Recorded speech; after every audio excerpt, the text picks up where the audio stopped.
Welcome in Rose City to Soccer Made in Portland. I'm Ryan Clark, joined by Chris Reifer. It is a bit of a rainy week here in the Pacific Northwest. Not icy though, thank goodness, because I was trapped in my house, as many people were, for about a week and a half to a point where I was getting a little stir crazy. Chris, I'm sure that you may have had a similar experience. I'm honestly surprised we didn't record an episode purely out of boredom. It helped, frankly, that we last week didn't have a whole lot to talk about. Got more to talk about this week. Oh yeah, so it hit the fan this week. The weather thawed, and as did the Thorns moves in particular. After a deep freeze on that front over the last few months, we finally got some sunnier skies on the Thorns end. But yeah, it was. I'm surprised we didn't contrive something to talk about, given the lack of other things to do. Yeah, I mean, I didn't have internet for 24 of those hours because my power was out, and so our house was literally basically frozen solid. We were luckier than a lot of people. You know, there are some folks that are still without power right now, and there has just been such an institutional and infrastructure related failure to address those issues in this city. What a mess! But yeah, it turns out elevated power lines, lots of trees, and old pipes are not a super great combination when you have a weird freak ice/windstorm. Yeah.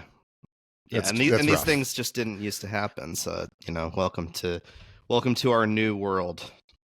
Yeah, ice/windstorms. That's great. So that's weather made in Portland. Let's shift to some soccer made in Portland. The Portland Thorns have re-signed a trio of veteran players, legends of the game, local legends. Becky Sauerbrunn, Megan Klingenberg, Christine Sinclair, all re-signed to one-year deals. Presumably the final year in Portland and potentially as professionals, depending on which one you're talking about. Potentially for all three. Yeah, potentially for all three. It's in that that range of their careers. So at this point, yeah, and so those are important signings and ones that we figured were coming. Particularly the Sinclair one, which was a foregone conclusion. She has already talked about how she wants to end her career in Portland, have 1 year where she's not playing international soccer and is just playing for her club. Any role, minimal or otherwise, that you have for Christine Sinclair is going to be a good one because her leadership is undeniable and her experience is unmatched on several levels. So that's obviously a huge one to have back. Sauerbrunn is big too because there had been sort of the rumblings, whether they had any merit or not, of her potentially leaving and finding another club in NWSL to finish out her career. Good that they retained her, particularly because of the lack of depth on the back line, which still, even with her re-signing, is a problem. Yep.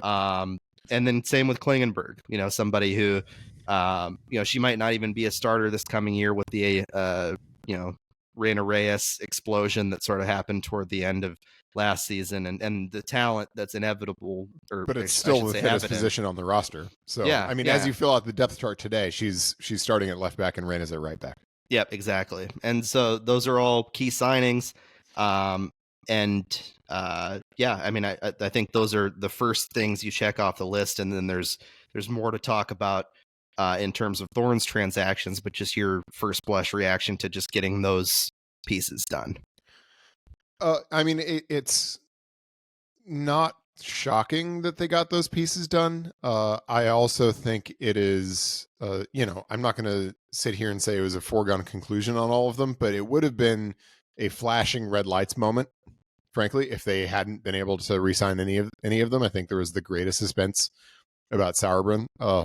Frankly, I think there was I think there, with Sauerbrunn in particular, it very much seemed connected with the sale, the fact that she was re-signing, and that there was new ownership. She talked a lot, even in a channel in which you wouldn't expect a lot of talk, in the press release, sort of about the new era and the new ownership and wanting to be part of that.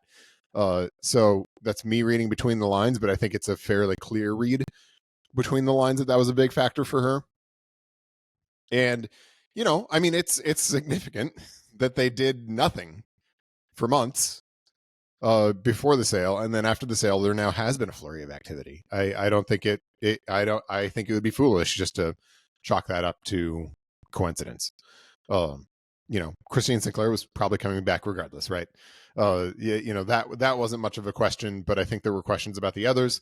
So it's necessary to, I think, bring some of these folks back, but it's also not the end of the story. If all they're doing is bringing these folks back, they're going to be a worse team in 2024 than they were in 2023.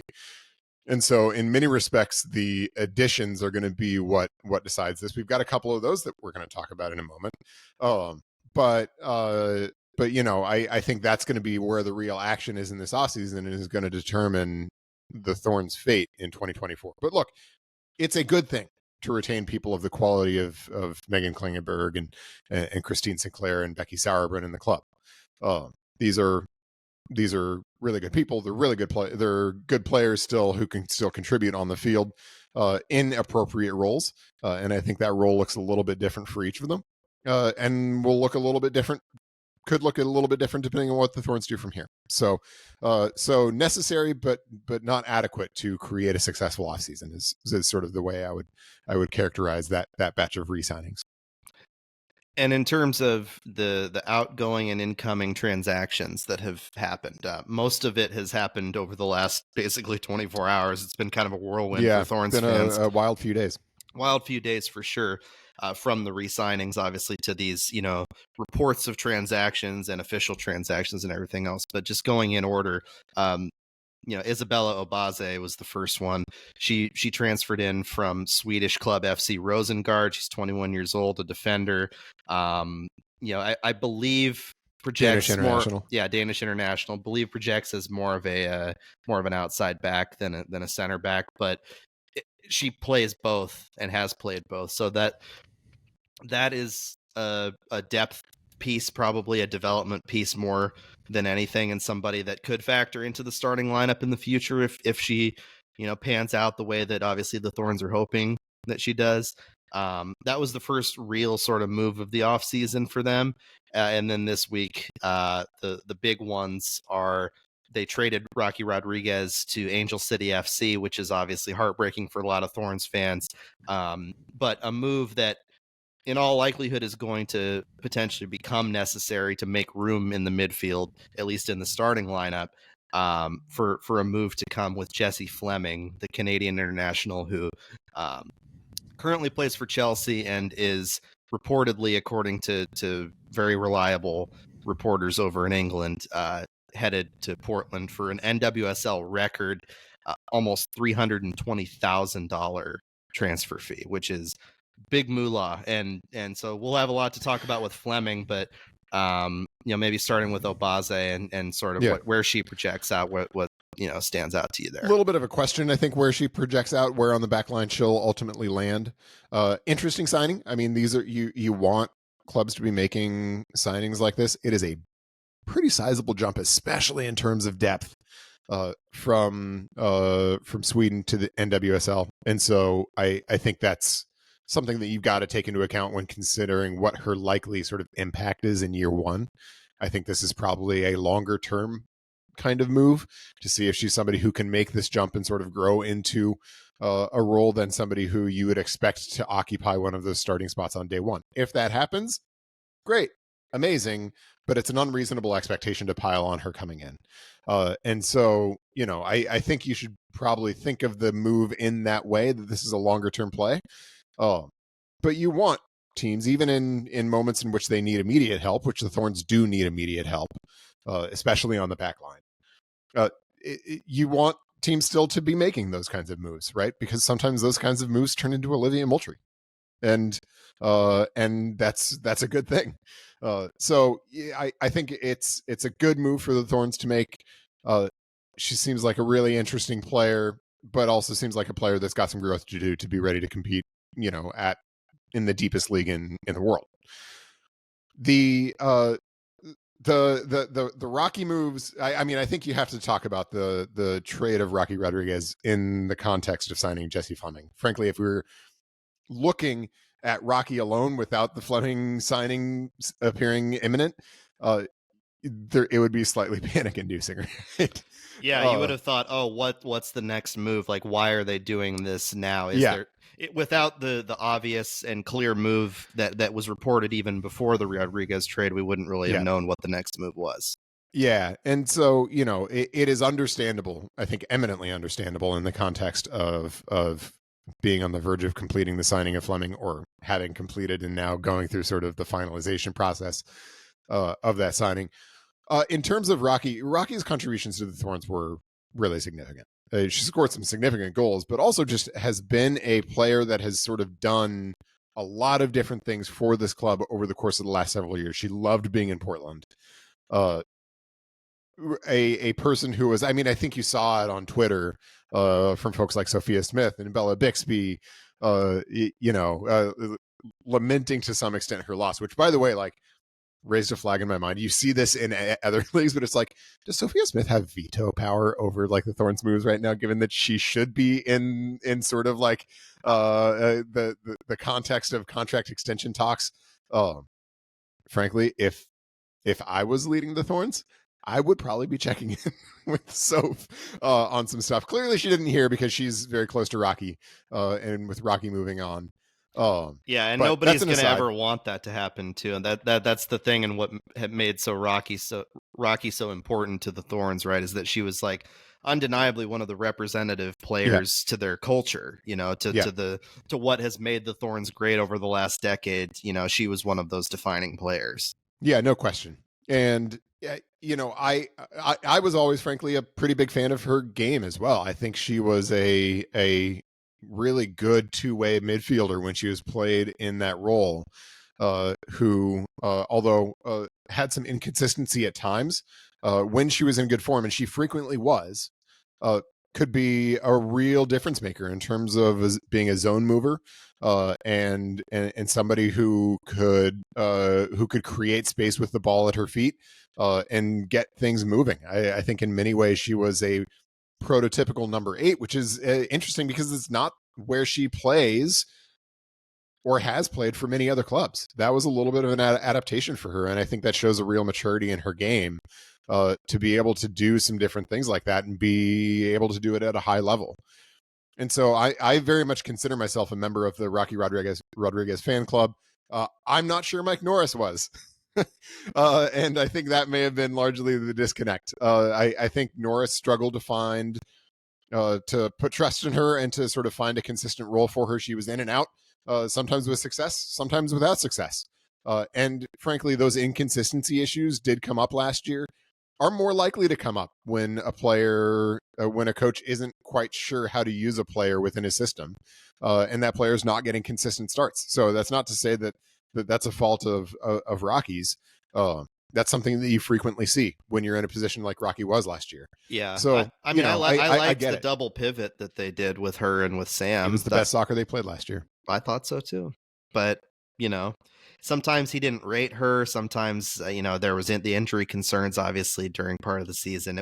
She never was really able to sort of find a consistent rhythm. I do think that obviously factored in, but I think probably the more significant factor was the idea of making room for Moultrie to step into a bigger role, and making room for, obviously, Jesse Fleming is coming into town, and they typically have preferred Hina Sugita in the midfield, but maybe she's a winger now, so that could be it for them. And she, I mean, again, when you talk about when the Thorns were playing their best soccer last year, Hina was playing as a winger.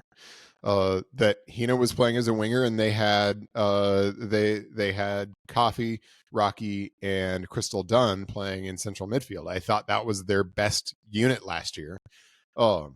And if the idea is to recreate that, what I mostly hope for Hina is just consistency in where they put her. But because they had those sort of issues in central midfield last year because of some injuries and international absences and all of that kind of stuff, Hina was just constantly moving around, which I think, again, makes it just really challenging to become effective. I think Sugita can be effective as a winger. I think that midfield that you're looking at, I think you're exactly right that there's a bigger role for Olivia Moultrie in it. And Jesse Fleming is obviously, assuming the signing gets completed, is going to be a major part of that. I think a midfield anchored in particular by Fleming and Coffey very well could be among the best in the league. Fleming is sort of an 8 to 8-10 type. I think Sam Coffey is sort of obviously the 6. Where and how they work out the balance between Moultrie and Fleming, I think, is a reasonable question. But Fleming is a player who does two-way work.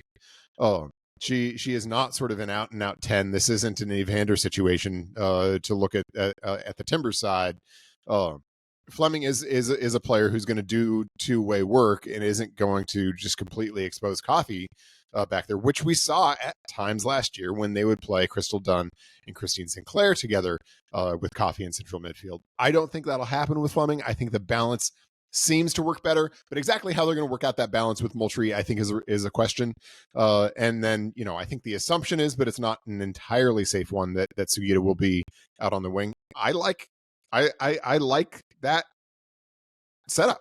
Yeah, I do too. And I think that Moultrie is much more suited to just being a true number 10 with opportunities to maybe move around a little bit. But I think, her work rate is great. I think that, she's somebody that is capable of bringing the type of pressure, maybe not as much pressure as like a Morgan Weaver, but the type of pressure up top that you want to play Thorns soccer, right? And I do think that Hina is much better served out in a wide role for this Thorns team than maybe in a central midfield role, just because of what she brings you in terms of her skill, speed, and passing ability. It's very, very high. And so you think about like how they would line it up with Weaver, Smith, Sugita, moving back to Moultrie, Fleming, Coffey, Sauerbrunn and Hubley right now probably being the center backs, and then Reyes and Klingenberg on the outside with not Bella Bixby in goal, because Bella Bixby, another piece of news, congrats to her. She's pregnant, so that's a really exciting moment for her and her family. Congrats to her. She won't obviously be playing this year, I would imagine, at all. This season, just for the best reason imaginable. Yeah, literally the best reason imaginable. It's the same thing. All the best to them. Yeah. When Crystal, was training through her pregnancy, that was really fun. There probably won't be as much of that for Bella, just by the nature of her position, but she'll be out there. She loves this team. She's a big part of this team. So I'm sure Thorns fans and media and everybody that's out there will see her around, because she's another one of those culture people that is just like a big part of what this Thorns team does. But yeah, that's sort of how the lineup is looking right now for the Thorns. And I think the money part is interesting because obviously you bring in the 275 from Rocky. Folks might have forgotten by now that the Thorns brought in about $275,000 from the Lindsey Horan deal. So that's sort of the coffers right now is what you have from those two transactions, about 550 G's.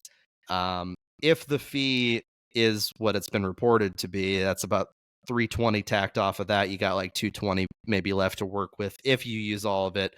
Don't really know all the mechanisms by which you would use the money, and you're not going to use all of it. But exactly how the NWSL salary cap works too is not clear, even sort of in reading NWSL roster rules and the CBA. So I mean, there's a real lack of clarity in terms of how it works and how salaries hit the cap and how transfer fees hit the cap and all of that. So you're right though that they have accumulated some assets. It looks like they're using a decent chunk of those assets to bring in Fleming. But it's a significant first move for a new ownership group. And frankly, I thought a couple things about the transfer fee. First, I was a little bit surprised that it was a sort of NWSL record transfer fee for Fleming. Fleming's a very good player, but I'm not sure that she's kind of at that level. Yeah. But to some extent, I don't know if I care, because if anything, I mean, posting that kind of a transfer fee this early in a new ownership group is sort of a statement of intent more than anything else. And I think it is fair to say that there has not been a ton of spending on the Thorns side, either in terms of infrastructure or just in terms of acquisitions in the last few years. And I think this is a very clear indication that the Bethals intend to do things very differently. And it's a statement of intent that they plan to invest in this team. They've made that clear with respect to a training facility, and it looks like now through their actions they're making it clear in terms of their player acquisitions as well. Yeah, and I don't think it's a wild overpay either. You know, No, not by any I know means. That's not what you're saying, but yeah, like not by any means. But there is the concern for sure. So, and I don't think it is. I think that if anything, it's a mild overpay, but like you said, a statement of intent is an important thing too. And frankly, those type of fees are going to get eclipsed very quickly. That's not going to be an NWSL record for long. So that's going to be an NWSL record for like 5 minutes. Not long at all, given the money that is very rightfully coming into this league. I mean, you know, in the few things that the Bethals and Lisa Bethel-Mirage has said sort of since taking over the ownership, that's been one thing that's been fairly clear, that they see a very clear investment case for investing in NWSL and investing in women's sports, which I think is 100% correct to the point of being forehead slappingly obvious. But somehow a lot of people don't see it. But it seems like they do. And it seems like they are making those statements of intent, both in terms of the direct roster spend and the infrastructural spend. And that's, I think, you know, a real reason for Thorns fans to be excited. For sure. And you know, it'll be interesting to hear from Lisa Bethel-Mirage and others in the near future as well. Obviously, an open invitation standing on this podcast for her to come on and meet the soccer Portland community. Food recs. We do. Ryan we have can so make many movie recs. Like there are lots of really good reasons to come on here. I can make weather, you know, recommendations and weather stuff. Recommendations. Yeah. You know, don't have an umbrella. I mean, what? otherwise, you're weak in the eyes of Portlanders. It's like a faux pas, or what's the recommendation? I'm not a militant anti-umbrella person. I think that's a little bit trite. Sure. You know, I think if you're like wearing clothes where you're like, hey, a like rain jacket is not pragmatic, why don't I go with an umbrella? That is a perfectly sensible choice to make. It is raining and you don't want to be wet. Okay. Hot take. Yeah, well, you know, I mean, this is the kind of stuff that I present. I mean, if LBM, who I'm going to try to get that going, LBM, if she's wondering about sort of like Portland, you know, expectations and that kind of stuff, that is one of the things that I offer. Forget the anti-umbrella junk. If an umbrella makes sense for you, you do you. Yeah, that's the beauty of this city, right? Another team that we can talk about is the Portland Timbers, who are actually getting started here pretty soon in terms of games. They're playing they're playing in Phoenix in 2 days, right? In 2 days, yes. We're on Saturday? Recording this podcast on Thursday, and they are playing Phoenix Rising FC in a preseason game on Saturday. Interesting little connection there. I was in college when Phoenix Rising FC was becoming a thing. I did one of my school projects was to sort of like do like an enterprise type feature story, and I got to, you know, interview folks out there when they were starting up Phoenix Rising, building the new stadium that they have out there in Tempe. Wonderful town, Tempe, Arizona. Was that pre-Drogba? Yes. That's too bad. Yeah, but I think he might have been playing there while I was there at some point. It's a little foggy. My college experience is a little foggy. Yeah, well, and also all USL experiences get a little foggy as well. Yeah, it's and they're the champs too. They're coming off of that. I mean, one of the premier clubs in USL. So it'll be fun to. I don't know what the televised nature of that is going to be, if anything. I know it's open to the public down in Phoenix, but I don't know if there's going to be a stream or anything. Probably not. But then after that, they're going down to Empire Polo Club in India once again. The place where 1 year ago I contracted the novel coronavirus and then came home and had to recover in time to go to Italy. Absolutely crazy scenes last year for that. But the Timbers are going down there to play some games, get some training in preseason. And then the regular season is right around the freaking corner. We've got a month away now. Yeah, 4 weeks until the Colorado game at home on the 24th of February. So things are starting to take shape, and some stuff has happened. Including some stuff has happened, and some stuff has been hinted at. Yes, exactly. Some of it with vulgar language, but we'll get to that. We won't be using vulgar language. But this is a family show. I know. Gosh darn it. So the moves that have happened, one of them was on the day that we last recorded. So we didn't get to it because it happened later that day. And it's been probably the biggest one other than Kamal Miller this offseason is Maxime Crepeau, who signed from LAFC, the goalkeeper, Canadian international. So Canada Power in Portland continues to be a thing. I mean, our Canadian overlords. I feel like I need an opinion on Justin Trudeau now. Yeah, exactly. Yeah, you might want to form one. Yeah, we'll see. So Maxime signed, and that's obviously an upgrade at the goalkeeper spot, and somebody who has proven themselves as one of the top goalkeepers in MLS.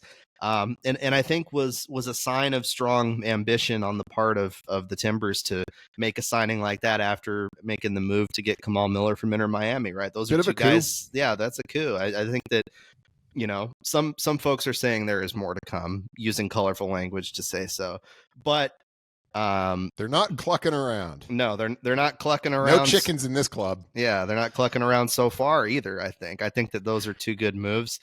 There are definitely holes to continue to fill. A new one we found out about yesterday with Claudio Bravo. Yeah, that's really awful. He had knee surgery. He's out 10 to 12 weeks. Similar knee surgery. As you pointed out, which should make some folks pretty nervous given how that experience went. That's not to say that this is going to turn out the same way, but obviously there's some sort of recent trauma in that kind of thing, and I think that's concerning. It's also it's weird how often the Timbers have players show up to camp and show up with these sort of long-term injuries that they seemingly didn't have at the end of the previous season, or that weren't caught. It's just weird. I don't know if it's just bad luck or if there's something behind it. I don't know what it is.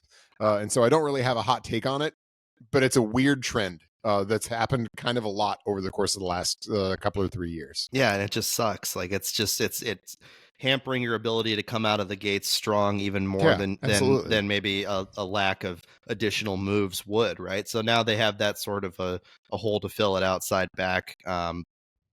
Probably the thinnest spot on the roster now. I mean, honestly, if there's one place that you'd say they absolutely can't afford an injury right now, it's probably fullback is it, because it's Claudio Bravo, Juan David Mosquera, and Eric Miller on a pinch. That's it. And Harvey Neville, maybe. And Harvey Neville. Does Ned Grabaway have any kids? He does. I don't know if he has, but I believe they're too young to. How young are we talking? They're not even Timbers Academy age, right? I mean, he's pretty young. I think his kids are in elementary or middle school. I don't remember 100% off the top of my head. Might not be a deal breaker. Yeah, I mean, look. The only thing I'll say about this is, from his Inter Miami experience, he's 21 years old, so a young player. It doesn't look like he is at sort of an MLS level yet. Inter Miami very quickly sort of loaned him out after they parted ways with Phil Neville. There appears to be some degree of wrestling match, feels like probably a pretty stupid wrestling match between Miami and Portland right now. There are weird statements coming out of the Miami camp about it. For clarity's sake, clearly they're not interested in the player. So he's on trial with Portland, but which by the way is funny. On trial? You don't know he's your son. You don't know the kid? You got to try him out first. I think that's more of a semantics thing than anything, because yes, but he is still under contract. I'm not going to let the comedy go because it's very silly. It's very silly, and we're gonna scare him for it a little bit. It is funny when your dad's the coach, but he's the reason for, I believe, that those semantics is that he's still under contract with Inter Miami, and so there is that wrestling match happening that you're talking about where they're trying to figure out what to do with him. But it's just now, a weird wrestling match where like you look at the two people who are wrestling and you're like, I actually don't think anybody cares about this. And so notwithstanding that, I mean, look, the only thing I'll say, it hasn't looked like it in his career, and he's a young player. He doesn't look like an MLS level contributor at this point. Does that mean that he never will be? No, of course not. He may yet develop into that. So, that is what it is. I hope that there are structures in place with the Timbers so that people other than Phil Neville are, making the call as to whether and what kind of contract Harvey would get. That is only fair to Harvey. That is only fair to the club. It's only fair to all the other players in the locker room. But that's my only real take on that, other than making fun of the fact that he is on trial with his dad. Aren't we all? Maxime Crépeau, circling back there, what is sort of your 1,000-foot view of that, and sort of the solidification, if that's a word, of the sort of the back area with two Canadians added to the one Canadian in Zach McGraw that was there, and then Dario Zuparic, who appears to not be getting traded and is probably the third piece of a 3-man center back trio that is sort of developing back there. Yeah, I mean, so the Crépeau signing, I think, was a coup. Frankly, it's a really good move. Frankly, a move that I wouldn't have expected the Timbers to make or to be able to make, and so a tip of the cap to Ned Grabavoy and Phil Neville for pulling that off. I think it's a bold one, and I think Crépeau's a really good goalkeeper. And so, as long as he doesn't fall victim to the Timbers pattern of having good goalkeepers for 1 year, and then like something mysterious happens to them and they're no longer a good goalkeeper, or like they leave or something, as long as that doesn't happen, I think this is a tremendous move. And I think the goalkeeping unit has obviously completely been reworked from last year, with Alija Ivacic still formally there, but obviously on the way out. And so, I mean, I think that is great. That was a thing that, one of the boxes that the Timbers needed to tick this offseason, and they've ticked it. Similarly with Kamal Miller, I think that was that's a move I like quite a bit. I am worried, quite worried, about what happens to the Timbers when they have to play when folks are called up to Canada. That's going to be a lot of guys who are going to be gone, and I'm just like worried about having the bodies to fill those spots, because James Pantemis is going to be in that. You've got of course Zachary McGraw and Kamal Miller, who are going to be in that boat along with Crépeau. But I mean, aside from that, I like those moves. I think there's still additional depth to be sorted out on the back line.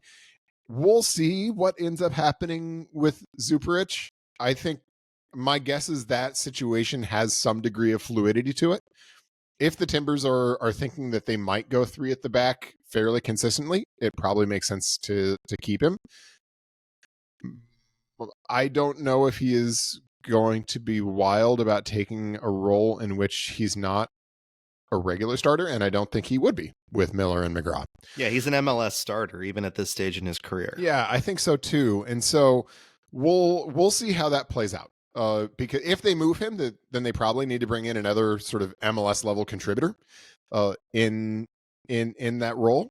But I mean, if their 3 sort of principal center backs are Miller, McGraw, and Zuparic, I think that's a pretty good unit.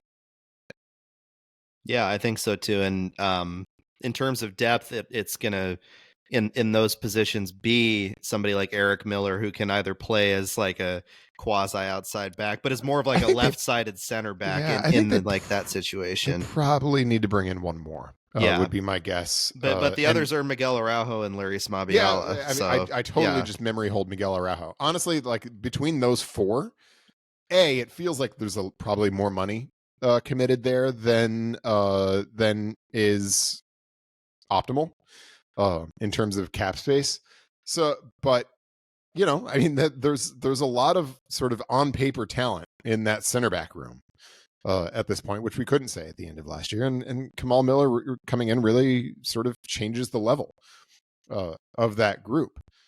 I still think there's some fluidity there in terms of who's actually going to be there. I mean, we'll see what happens in that respect. Fullback, as we've discussed, is absolutely an area where they need to find some depth.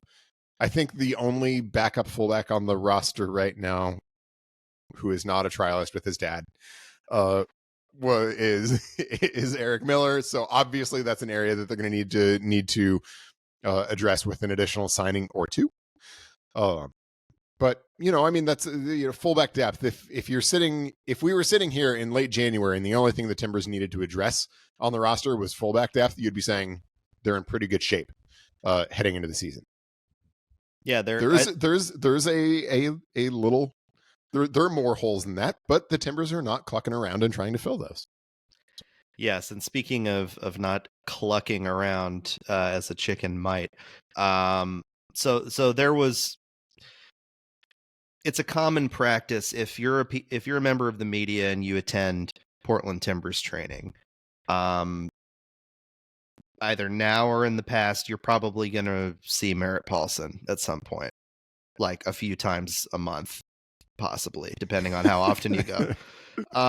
And Merritt is somebody that he likes to talk about, stuff that's in the works and sort of share things. Maybe he likes to talk about stuff, and maybe that that causes some headaches for people in media relations sometimes, because sometimes that goes slightly too far and they're talking about things that aren't official yet. And so with that in mind, Rocky Cerna, friend of the pod, was at the one of the more recent trainings. I believe it was either yesterday's or Tuesday's. And Merritt came by and said that there are two of the biggest signings in club history on deck, and that they're not clucking around, but maybe the two biggest signings in. I think he said the two biggest signings in club history. Yeah, if he was Cluck quoted, you, Diego Valeri. Yeah, if he was quoted correctly too, which we fair enough. We'll leave that to people's judgment. But either way, like it's something to keep an eye on because he said it. So though, if they have two other major moves in the works, and they are more likely to happen than not, which we don't know for sure because it wasn't an official public statement. It was sort of a in passing thing that was said. So I don't know where the obvious area obviously is in like a young DP or a DP attacking player. That's been something that has been talked about even publicly in press conferences for a while, where the person fits, how much they cost, how immediate their impact is going to be. We don't really know. But that's something to sort of keep an eye on over the next few weeks if those things develop. And look, from my half decade plus of covering the team and dealing with this stuff, I'll provide some context from my experience. Merritt obviously knows a lot. He keeps his thumb really closely on the pulse of what's going on, especially in terms of player moves and stuff like that. He's very, very involved with that. And I mean, I think all evidence that we've seen from public reporting indicates that he remains very, very involved in those sorts of things, especially on the soccer side of the operation. So when he says something like this, he's not saying it as a person who's uninformed. He knows what's going on. He knows what they're trying to do and all of that stuff. When it comes to these things, I would also characterize Merritt as an incorrigible optimist, where, every guy they sign is going to be awesome. Every move they're making is a big move. And like, I think in some respects, it's even an admirable. I mean, you would sort of want, somebody in his position to have a mindset at least like that, right? You don't want somebody signing, the team signing a guy being like, yeah, this guy stinks. He's Yeah, not good. and to have the desire to invest too, even Yeah. if it doesn't necessarily work out. The talking about doing stuff like that is more than a lot of owners do. And so the phrase, using the phrase "incorrigible optimist," I'm not throwing shade by saying that. I think that that's sort of just how it is. And so yeah, so I think it is very fair to look at that as a statement of the Timbers' intent in terms of what they want to do with these signings and what they're hoping for. I would also just caution to temper expectations maybe ever so slightly in that regard. And frankly, if Ned Grabavoy were on the show today, I think he would probably be saying the same thing. Please, for the love of God, do not hold me to the expectation of making the two biggest signings in club history over the course of the next 4 weeks. For goodness sake. Yeah, because people need to keep in mind the biggest signing in club history right now is Evander in terms of money, not in terms of necessarily of output. He could end up being that in terms of output. We don't know yet. But in terms of money, it was Evander, and that was $10 million. So if there are two things on the docket that are bigger, quote unquote, than that, that's a BFD. So we'll keep an eye on that for sure as to whether there is truth to such statements. But yeah, there have been it's a demonstration that what they're trying to that they are at least considering some pretty bold signings. Yeah, which I think would be very welcome if that's the case. It's also just a market departure from what their messaging has been on this. I think their messaging, which has largely come through Tom Bogert, has been they're looking to make one DP signing and maybe a second. That's obviously a lot more cautious than not clucking around. I think the outcome will fall somewhere between those two markers, and we'll see exactly where it goes. But clearly they are trying to take some big swings right now, and I think it's fair to say that it would have been nice if some of this stuff had been sort of in the works and approaching doneness sooner. But lots of teams are in that same boat. There was a ton of work that the Timbers needed to do this offseason. They've done some of it, and they've done, I think, some of it well. But again, that's not going to be a complete offseason if given the overhaul that was necessary, if that's where it ends. And so these next moves, I think, are going to sort out sort of where we rate this transfer window in terms of success or lack thereof. Yeah, and there are so many snags that things like this can hit too. Like these things can be imminent up until the moment that they're not, right? They can be about to happen and then especially these kinds of signings. It's easy to sign a death piece, right? It's easy to trade in MLS. That's right. These kinds of signings are very competitive, and which means there are lots of places where they can be derailed. And so I think that's it sounds like that's the market in which the Timbers are playing, which means there may be, tremendous signings at the end of it, or it may mean that there's disappointment at the end of it. We'll see. It's Ned Grabavoy's job, and I think he probably could have done without Merritt setting the expectations for what he was going to deliver. But the bar is high, and it's now his job to clear it. One small piece of that I've found interesting in just some of Phil Neville's comments this week was he mentioned that Evander is in pursuit of his green card, which means that'll open up an international slot for the Timbers, provide an opportunity for them to bring in another player from another country. And so that's most players, mind you, when you're in an MLS team. So that any and all additional freedom and flexibility they can provide themselves is good. A couple of other notes. Obviously, the Bravo injury is rough. That 10 to 12 weeks for him. We already have sort of talked about the lack of depth there. Sawyer Jura signed a first team deal that will kick in, I believe, after either this year or next year, where he'll become sort of a first team player. He's going to be with T2 up until then, but grew up in Bend as a kid. His family came to Timbers games. Really cool pictures, sort of side by side, of him and his brother and their parents at a Timbers game like 10 years ago. And then now he's a young man that's getting ready to pursue a professional soccer career, and it's with the Timbers. I mean, how that type of stuff, it happens around MLS and has happened before and is always good when you see it. But this is one of the first ones I remember seeing for the Timbers, and I think is a really exciting and interesting moment for the team. And with that, and with the three T2 players the three academy players who signed with T2, that's a even if they are sort of initial steps, that's a sort of evident investment in the academy system that frankly has not been there for the last few years, and has drawn a lot of the ire of Timbers fans who've been frustrated by the lack of sort of dedication and commitment and investment into the academy. So those are cool things to see, I think. Yeah. So I have a slightly different take. I actually think in terms of the transactions themselves, they're not that different from what the Timbers have done in the past. We've seen lots of guys from the academy come up through T2, or even through the first team, Blake Bodley, Foster Langsdorff, Marco Farfan. We've seen some guys like that have come through the first team, some through T2, Junior Anguiano. I mean, there are a number that have sort of come through. So I don't know if that's all that different.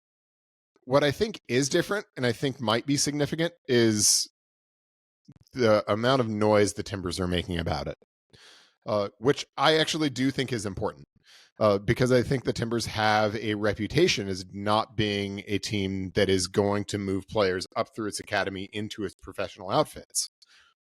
And look, anymore, and this is especially true in Portland, these MLS academies are really having to be active in recruiting players, frankly, from around the country. You have a lot of players coming in from not the Portland, Oregon area.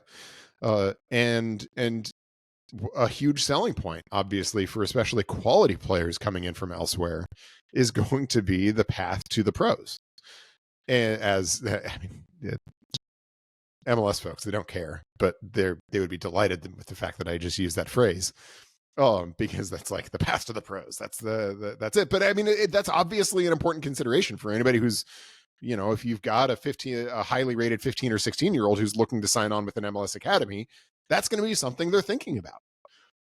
And so the fact that they're doing these things to make that a little bit more prominent, even as down to the level as being as dumb as now having a Timbers Academy Twitter account, maybe like a little bit late in the Twitter game to be jumping on that, but they had no social media presence before. Doing those sorts of things, I actually think, is a little bit important, because it at times in the past has felt like the academy has been treated as a sort of the appendix of the Timbers organization, sort of a forgotten organ that's not that's not being paid a ton of attention to. And if that's the case, if that's how you're treating the academy, that sort of seals its fate. But if you're treating it as a vital organ, as something that is a really important part of the organization, then I think that gives it a chance to become something that's more productive. And so I think, I'm not sure I would go so far as to say that these are, moves that are really marked departures from practice in the past. But the fact that they do appear to be putting a lot more emphasis on them, I think is a departure. And it's a welcome one.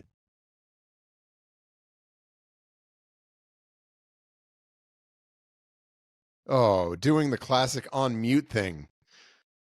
As though this is your first virtual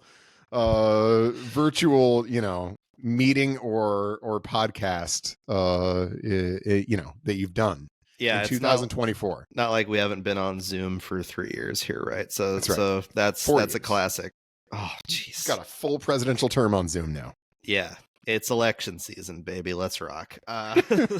So those are, I think, going to potentially be a sign of significance to come. That's a long way of saying that it's the prelude to maybe something that I think could be better than the past. There, even having the social media presence is big. This is late for sure on that front, but the they're giving these kids shine too. They're showing off, the goals they're scoring and like the stuff they're doing at training and the personalities. Like that's fun. That's exciting, regardless of whether they have the quote unquote path to the pros. Like these kids, this means a lot to them. So it's very cool.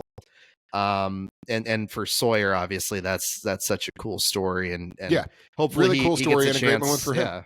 Yeah, it's a great moment for him, and hopefully he gets a chance to make that jump in the next couple of years and prove that he's an MLS caliber player, and that adds to the significance of the story if that happens. Try to beat out Harvey Neville. Yeah, there's the battle that everyone's been waiting for. So a couple other notes. Sebastian Blanco signed with San Lorenzo in Argentina. That was pretty much expected as sort of his potentially final year in soccer. Similar path as you noted off air to what Diego Valeri did, going back to Lanús. So yeah, not quite sort of a childhood club kind of thing for Seba. Seba came to San Lorenzo previously before he went to the Timbers, but as a professional. But certainly sort of made an impression and laid down some roots in his days at San Lorenzo. Everybody seems excited about the return. Seba chief among them, and hopefully it's a tremendous sort of final act in his career. Yeah, and he's a great guy, so I think he deserves to find that sort of happiness in the game again after what's been a difficult couple years for him in Portland. So there's that departure, and then we talked before about Jimmy Chara departing for Colombia, so he's down there and he scored a goal. So good for Jimmy getting back in the scoring. I expect he'll score. I expect he'll. I mean, when he has played in Colombia, he's been very good. That's actually kind of been the thing for him, is when he's played in Colombia, he's been very good throughout his career. It's been when he's gone to other leagues where he's had more difficulty. You saw that in Brazil, where he was, I think, okay, not great.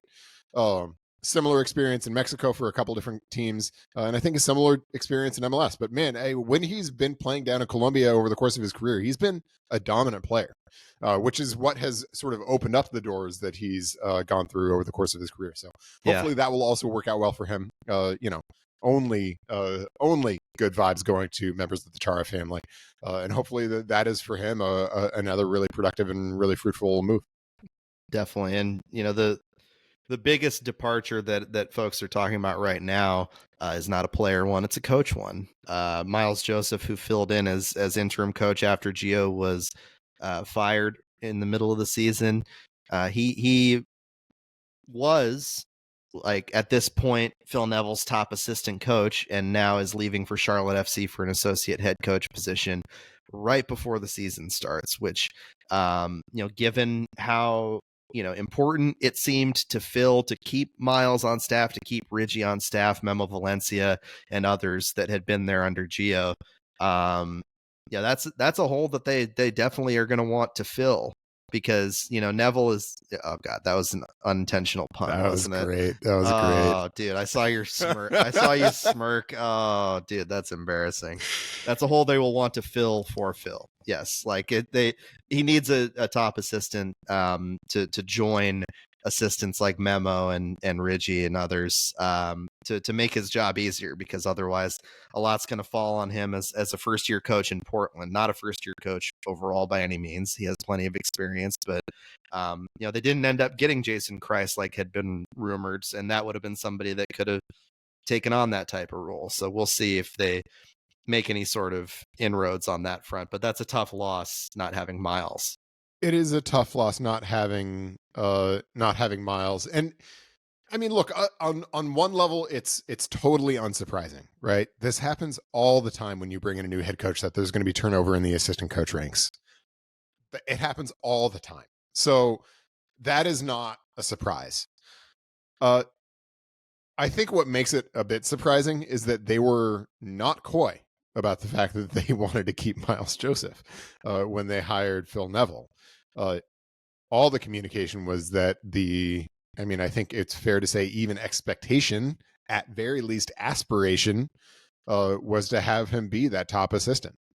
And so, now a few months later, to see him jump for an opportunity at Charlotte that looks more or less like a lateral move does raise some eyebrows. And I think with sort of the rumored reported connection to Kreis, and then him going elsewhere, that, I mean, that's just more, frankly, messiness than you ordinarily see when it comes to a new coach putting together his coaching staff.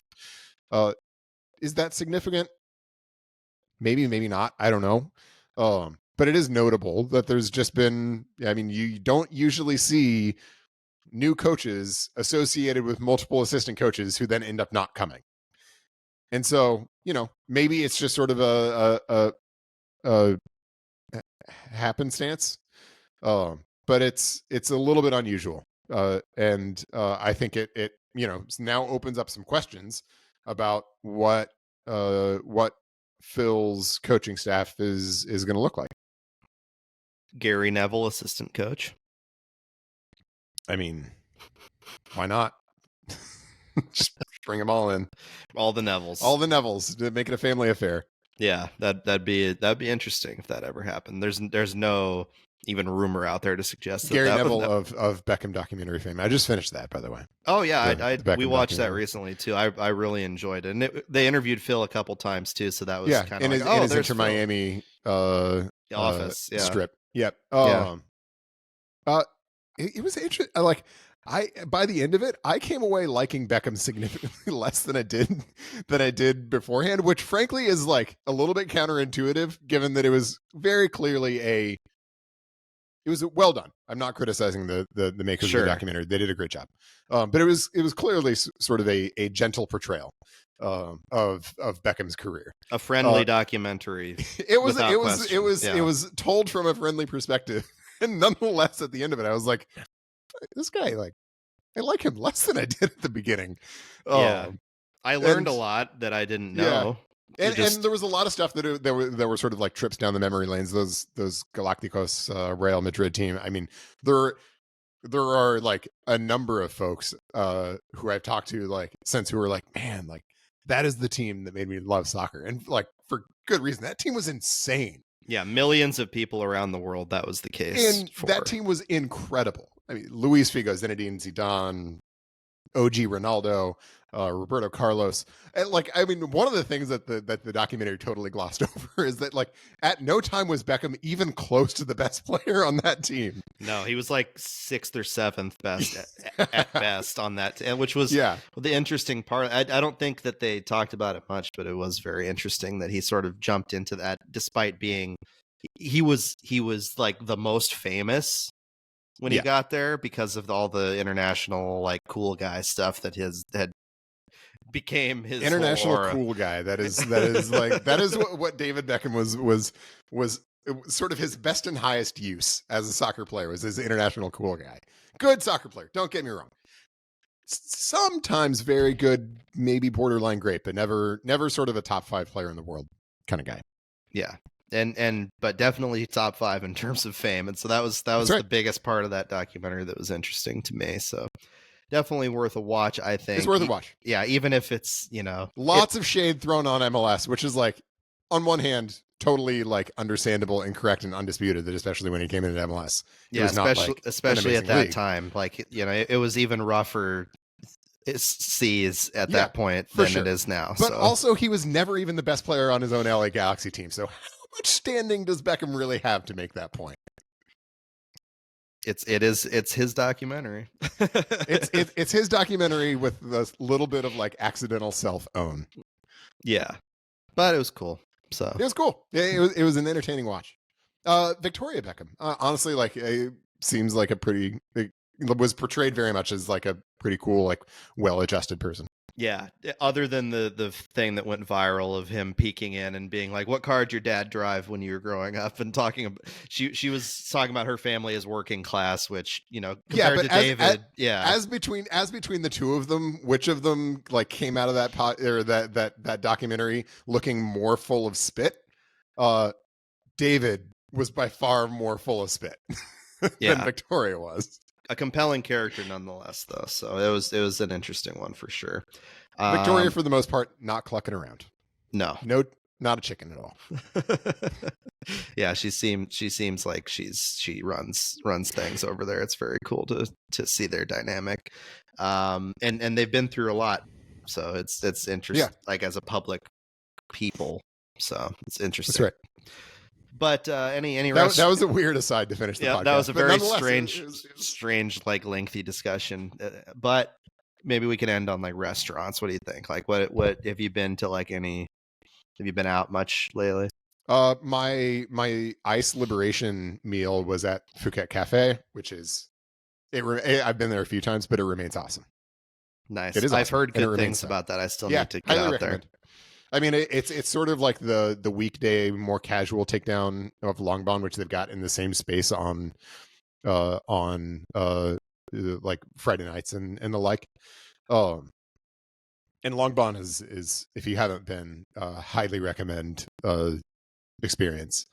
But Phuket Cafe is very tasty, and so that was my most recent foray. It was a great ice liberation meal.